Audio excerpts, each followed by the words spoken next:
Hey, welcome back to the channel. Today we are going to be talking about man caves.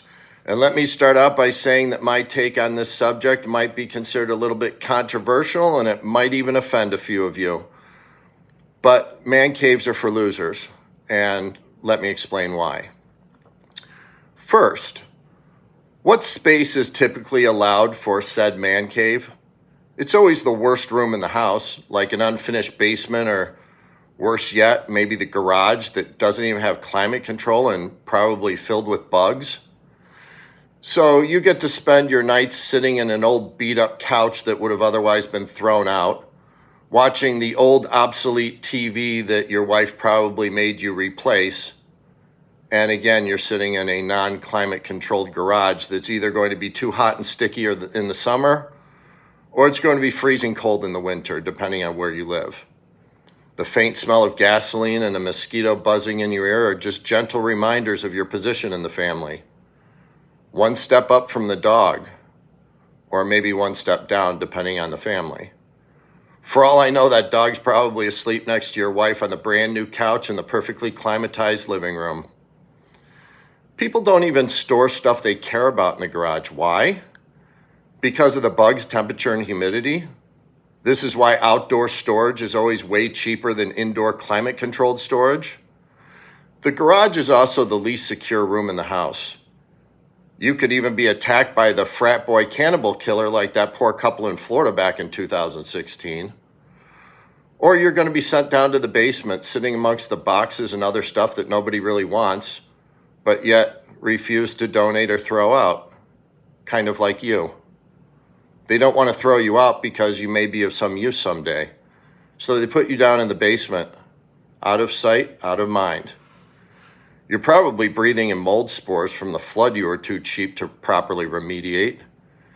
Yep, you sure do have it made. Meanwhile, your wife's sitting on the brand new couch, watching the brand new TV in the perfectly climate-controlled house, not 20 feet from the kitchen for snacks. Did it ever occur to you that this man cave idea might be her way of putting you out of the house?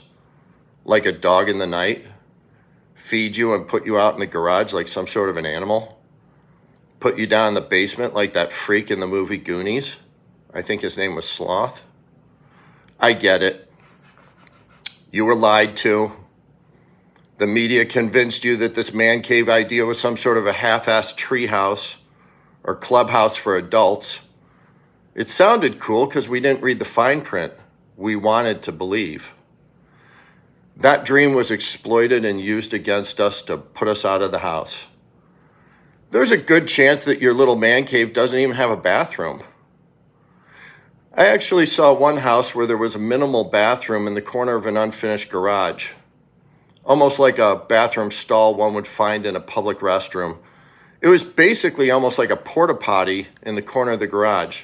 3 walls, a door, and a toilet. I began to wonder how this bathroom came to be.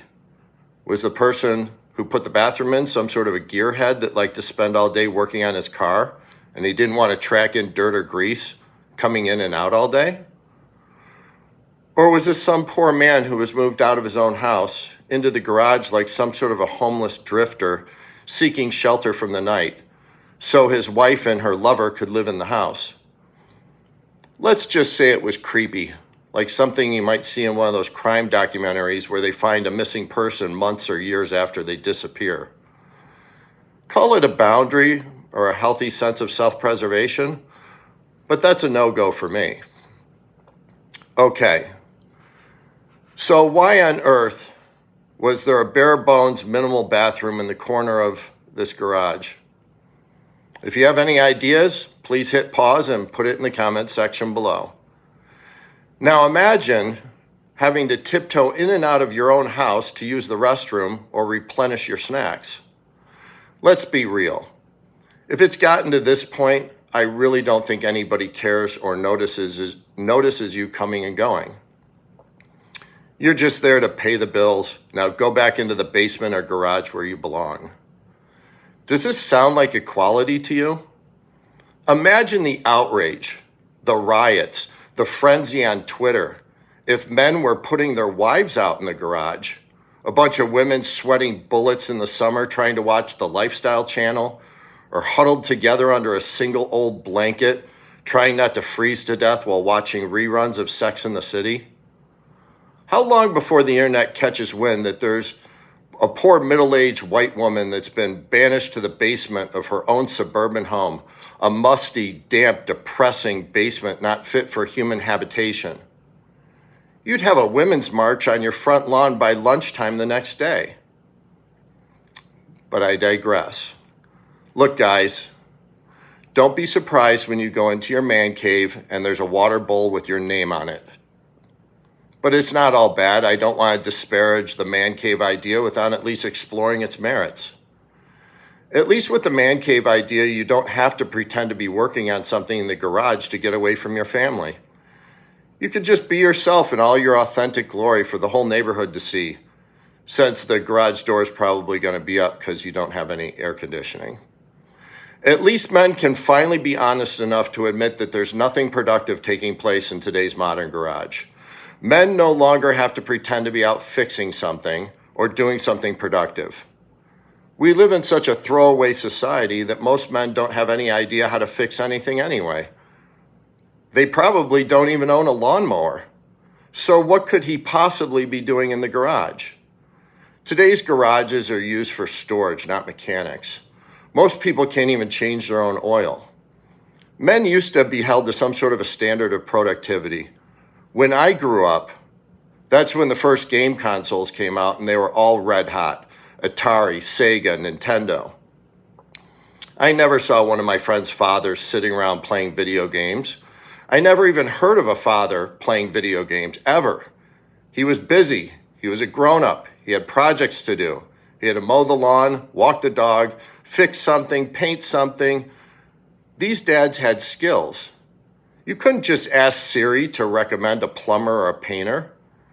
This was how dads of my era spent their alone time, doing chores, caretaking for the property, fixing stuff, not loafing around playing video games in some man cave. But I guess at this point, as long as he's occupied and out from under mommy's skirt, as they used to say, that's good enough. There was a time not too long ago when a man was the king of his castle. Now that same man has been relegated to the man of a cave. Anyway, enjoy your man caves. I'll be right here in my living room playing a game of pinball, not hiding out in some basement or garage like some rodent that snuck in. And as always, new content drops every Wednesday, so please hit the like if you enjoyed this content and subscribe. And until next time, thank you for joining me.